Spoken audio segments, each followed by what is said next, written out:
Hey everyone, so here we are, we're back again, doing our next episode of what, Sharon? This is us. This is us. And so each episode we're going to focus in on different things. The first episode we did was, what was it? The mask. The mask. Unmasking the mask. Unmasking the mask. You like that? Right, she's brilliant. I don't even know. In fact, she taught me everything I know. Interesting. If you guys ever think that I've insulted you, it's her fault. She taught me everything. Oh Lord, oh my goodness. anyway, so check this one out. We are going to take a walk down memory lane. Ah. Why? Because Sharon's like the original OG. Right? I mean, she's like the original DG, the original DMG. You're the original, OGDM, Original Gangster Disability Ministry. Oh Disability Ministry Gangster. Goodness. That's what it is. ODMG, Original Disability Ministry Gangster. All right. Right? And she proves it every single time I see her. So, do you want me to start? Well, so check this one out where I'm going to ask Sharon some questions, okay? Oh, because Lord. we're going to get this going. Because who here likes to laugh? No, Lord. I'm going to ask her some questions. Sharon. Yeah. So, how long has Disabilities Ministry been going on? I was pregnant with my son, VJ. It was April of 1982. And Crossroads was doing their Easter services at Corona High School. Wow. And I was volunteering in the 2 and under 2 years and under room, which was the mat room, the wrestling mat room at Corona High. And I walked in, and Jane Simmons looked up and says, "You're Sharon Bautista." I said, "Yes, I am." And she says, "You're going to come and work with me." See, somebody there was ahead of you telling me what to do. You're going to come and following direction. and you're going to come and help me in disability ministries that's starting. And I said, okay. So that's what, 39 years ago? VJ's 38. 38 years ago. Sharon, if you were pregnant and it was 38 years ago, she's not just an original OG. She's like an OG original human. How old are you, Sharon? Shh, shh. Wait a minute, we've already established this. You've been alive since? The dinosaurs. Right, and? Oh, no, wait a minute. No. Yeah, dinosaurs, and I did date Moses and Aaron. I did do that. You dated Moses and Aaron? Uh-huh.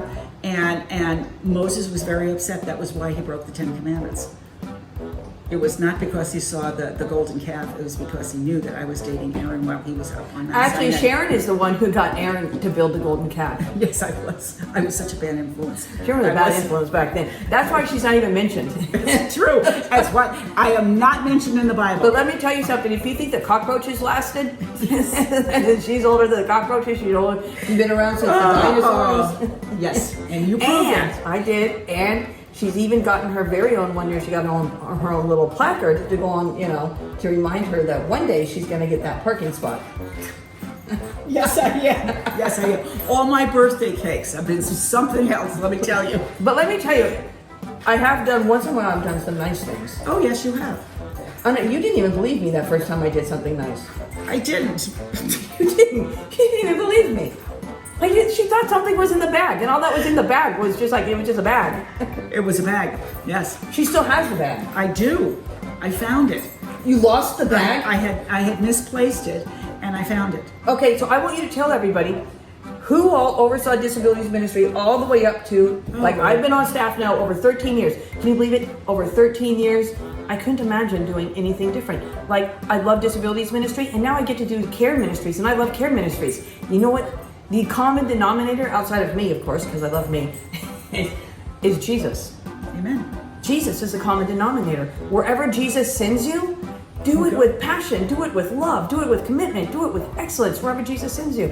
And so now I have enough love to give for all the ministries. I think that's great. Sharon should join. She should join Set Free, though. We know that she belongs. I've been set free. I think you're still captive. Jesus set me free, people. Yes. He set me free, but she's... Okay, you guys want to know all the people that have been in charge of disability ministries. I wonder how many of you can know. Okay, first one was Jane Simmons, and that was under Tim Coop. Tim and his wife Sandy had the vision to have a disability ministries, and we have been so blessed by this ministry. Okay, so first it was Jane, and Jane had an assistant, and her name was Cindy List. Her name is now Cindy Northcutt. She was the second person, and that was under Barry McMurtry. Then it was Melanie McNiff, who was the third director of Disability Ministries. And then Melanie left to, I'm not sure where I think she did the rescue mission or something. She went to a nonprofit organization. Yes, she did. And then after that, it was Julie Keith, Julie Bolliker, Julie Keith. And then after Julie left, then there was a gap of 3 months. 3 months of not having anybody who was directing it. And I know that Anita was taking over doing the Sunday school class, which was very cool. Everybody know Anita? Say hello to Anita. Right, we love Anita. And then it was you. Yeah, but let me tell you something that's just kind of fascinating about how it was made. Some of you guys may know this and some of you may not. But Sharon and I go way back before I even stepped into the role. Sharon, when did we first meet? Explain to our audience here, how did we first meet?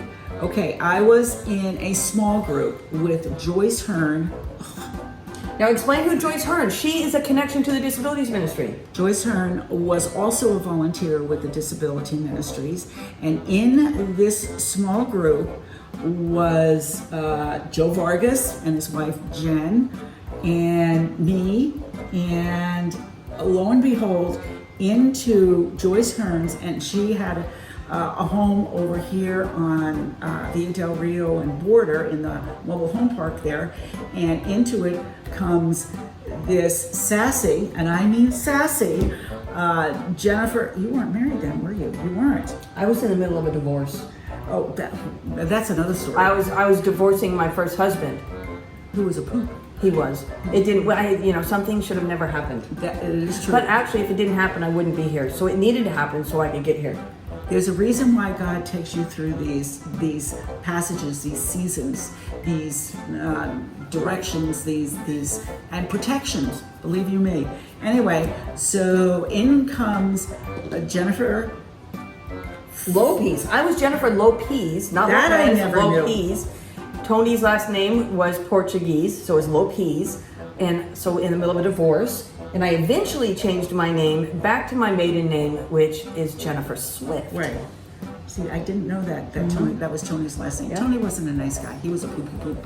Anyway, so in comes Jennifer, but not dressed in t-shirt and a jeans like generally you would see. She was dressed in a gi, and if you guys know what a gi is, that's the outfit that you wear when you're doing karate and jiu-jitsu and all of these. Yes, I was doing kung fu. There you go. And I walked in my gi because I came straight from my kung fu. I had already gotten a first degree black belt, and I was well on my way to going to get my second degree black belt. So I figured if I'm going to go to a Bible study, some of these people might be dangerous. I might have to take them out. Oh yeah, we're a group of oldies. I mean, Joyce was the oldest one at that point. I was the youngest. I'm not the youngest anymore, but I was only 30 when I walked into that Bible study. There you go. I actually felt like a fish out of water. I was like, I don't even know who these people are. But it was a very cool group, and those of you who may know Joe and Jennifer, which is like beyond weird, that Joe and Jennifer had 3 children, Ashley, Joey, and Rebecca. Ashley eventually married my son.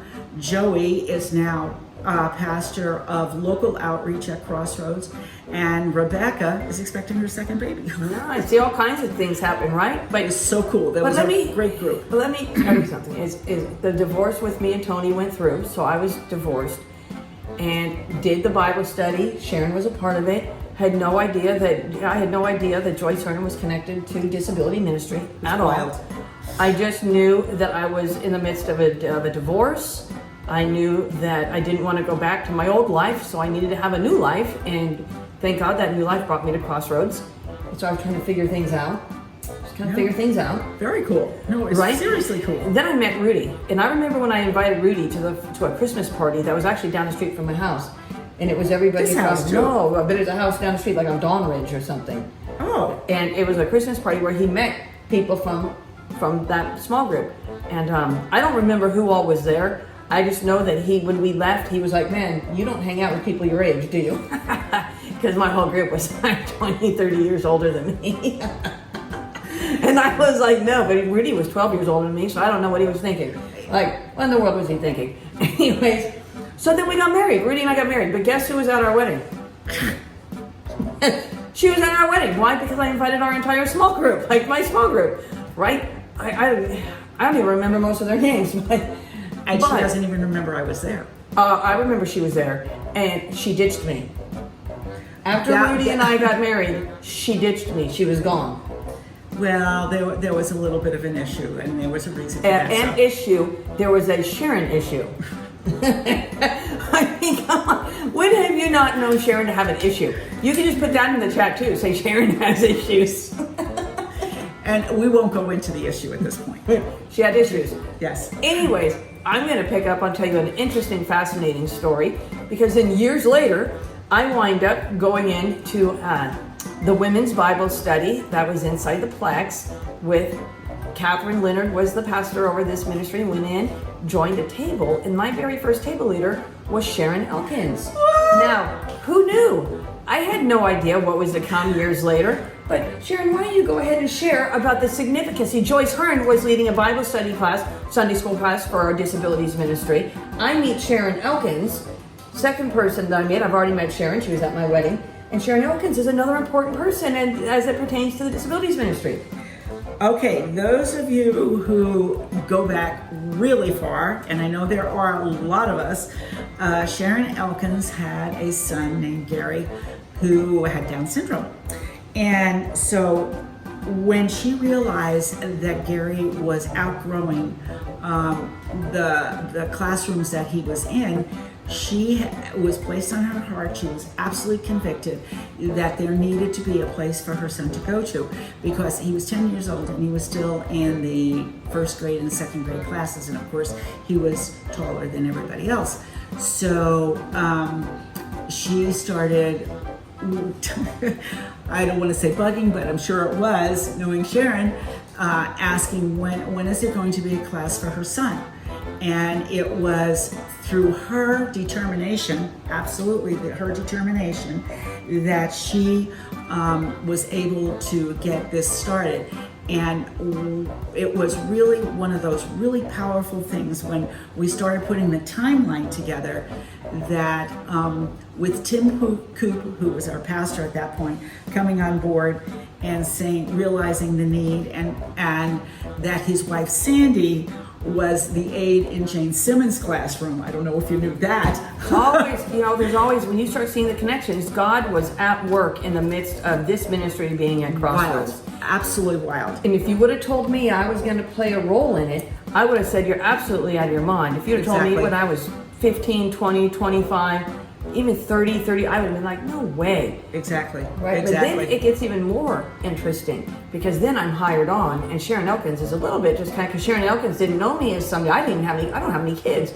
Sharon Elkins was kind of like, well, that's an interesting thing. Like, what in the world? She doesn't have any kids. What does she know? And I was like, I don't really have a clue. So I probably should go read some books. So I get hired on, and Sharon Elkins keeps telling me about this woman named Sharon Batista. And at some point, she told me something like 3-4 times. And by the last time, I said, Sharon, and this is Sharon Elkins, I do not know a Sharon Batista, and I'm really tired of hearing her name. And when I said that to her, she's like, well, that's interesting. She says she knows you, and she was at your wedding. That's pretty sad. That was an embarrassing moment, because I stood there, and I'm like, well, if she was at my wedding, then I have to figure out who she is, because now I feel like that big, right? That same day, friends. Wait. Let's start. You were baptizing. This is what's so weird. You were baptizing our John Reisenauer. Yes. That's right, John Reisenauer. That's right. Yes. And so, and I'm sitting in the congregation. I'm going, oh, this is wonderful. And every time there are baptisms, I'm just crying. It's just, baptisms just move me. And so Jen finishes. She goes to the side of the church that's near Fellowship Hall, right? And I'm going around the other side. Why I was doing that, I have no idea. And who do we bump into? Each other. And she says, Jennifer, Sharon Batista. And I looked at her, and I kid you not, the first words out of my mouth were, why did you ditch me after you came to my wedding? Because, what was I going to say? Sorry that we lost touch? Like, why did? Because even back then, I knew that we had to assign blame somewhere. I know, exactly. And it just grew from there. Oh yeah, And it has been over 13 years now that I have been in this position. And for those of you who do not know, it was 1978 when my mom was diagnosed with multiple sclerosis. She eventually became a complete quadriplegic. So I grew up, I was only maybe, 8 or 9 years old when she was first diagnosed. And by the time I was 15, she was in a wheelchair. By the time I was probably around 18 or 19, and this is a guess, it could have been 17. You're just trying to figure dates out. But she was a complete quadriplegic, which means she couldn't, the kind of MS she had is it progressively got worse, never got better. She ultimately passed away back in 1999, January of 99. She's a reason that it led me to accept an invitation to go to church. Now I'm going to tell you what's even more interesting about this story. This is how God works, okay? Is for those of you who do not know, you remember Tim Coop. He was a pastor before Barry. Before Tim Coop became the senior pastor at Crossroads, he was a youth pastor at a church in Anaheim. That happened to be the church that my mom and dad went to. Not Avenue? No, it was Anaheim First Christian. Oh, okay. And Tim Coop actually officiated my mom and dad's wedding. Yes, Tim Coop married my mom and dad. Oh my goodness. And so it was just an interesting little how God was orchestrating things. And so I don't have any children, but interestingly enough, when I was hired, so you have the connection with Tim Coop and my parents. Then Rudy had a nephew with a profound disability, so Rudy was already very familiar with interacting with, with people within this ministry and this setting.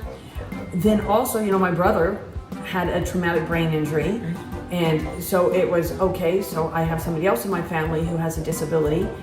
And for those of you who don't know, when Rudy and I first got married, my grandmother was living with us. And Rudy and I didn't always do everything right. We didn't know any better. When we're new Christians, we don't know any better, right? So I didn't know any better when I was a new Christian. Now, today, I know better.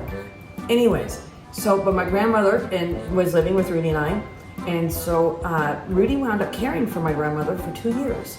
And she was in a wheelchair. She had not just osteoporosis, but she had kyphoscoliosis. She had COPD, which is chronic obstructive pulmonary disease. That's, a big fancy word for advanced emphysema. And so she lived with me, with Rudy and I, for 2 years until she passed away. And so we cared for her. And we got a crash course on what it was like to care for an elderly person who was in a wheelchair. But when you think of my mom, you think of my grandmother, you think of my brother, you think of Rudy's nephew. The fact that I didn't have any children, it didn't mean I didn't have any idea of what it meant to be around people with disabilities, because I grew up with it. I also came to the realization that there's not one single person who knows everything about all disabilities. It's true. Nobody, which means that if somebody has a family member with autism, that's what you're going to learn the most about. Absolutely. If you have a family member with Down syndrome, that's what you're going to learn the most about. My family member, my mom had multiple sclerosis. And so at the time, that's what I learned the most about. My grandmother, that's what I learned the most about. You learn the most about that which is closest that affects you. Sure. And so my goal in this ministry was to love well and to help continue on a ministry that was incredible to start with and build upon it and make it even more incredible. And it's not because of anything that I would do, but it was because Jesus had his hand in it. And so this ministry will continue on whether I'm here or not. Now, I'm not going anywhere, okay? We're going to put that to rest. I may, but she might be gone. I got to be honest, I thought about firing her a few times. But I've always given her a raise. So generous, so generous. Look, whatever she makes now, we multiply by 0. There you We go. add 0 and And I'm getting zeros. but the blessings in heaven are numerous. Amen. Amen. Right? Amen. And that's kind of how it went. And then we started doing day camps. We started doing 3-day camps for a couple of years. We stepped down to the world of 5-day camps. Yes. So here we are now over 13 years later. And I want to commend each and every one of you, because we built in the culture of change inside of our ministry. We built that in to where change became the norm for you guys, where we could embrace change because you knew, even if you didn't like the change, you knew that you liked us. Even if you were uncomfortable with the change, you were comfortable with us. And we together would press into the change, and it would be okay. We went from Friday nights to Saturday nights. We went from Saturday nights to Sunday nights. We went from Friday nights over in the kids' preschool area rooms all the way over to room G and F. Then we went from there to room C to the London Institute, and we landed in a fellowship hall and thought we hit gold, right? But then God moved us to the Plex, and then we moved nights. I mean, you guys have been resilient with change. So this whole COVID thing has turned all of us inside out, upside down, twisted us, and who here can't wait for this to be over? I can't wait for this to be over. I don't want to social distance anymore. I want to give you guys hugs and high fives. But I know that it's not safe. So we have to be safe, because in the ministry, even in our operations manual, it says safety first. Absolutely. So we have to have safety first. But you guys have been resilient in this change. Logging into Zoom, watching on YouTube, allowing us to come to your home, the partnership with the parents. Parents, if you're watching this, we absolutely love that you are connected with us. The Facebook group. I sit back in amazement how when all this happened, everything was turned upside down, inside out, twisted, every single way it could possibly go. We were more than uncertain, uncomfortable, and actually probably even in some regards not just sad but angry that our world had just now changed from what we knew. Exactly. But you embraced it, you partnered with us, and now ministry, although different, is still incredible. And you trusted us. You trusted us with your kiddos. And that just we're grateful for. Yep. And so this was just another episode of our This Is Us. And so we're not sure what we're going to do the next time, but maybe it's going to be something really kind of fun. Maybe I should put Sharon in kind of like the sumo wrestling outfit or something. Oh, Like if I get her in the sumo wrestler outfit, I think we have two of those, don't we? Maybe we ought to do a sumo wrestling. If you guys have suggestions, let us know. We'd love to hear what you guys want us to do. But we're going to do different episodes called This Is Us, just to bring a little bit of fun, a little bit of humor, and just know that you are deeply loved. We love you guys. bunches and bunches and bunches. We love you guys. We'll see you soon.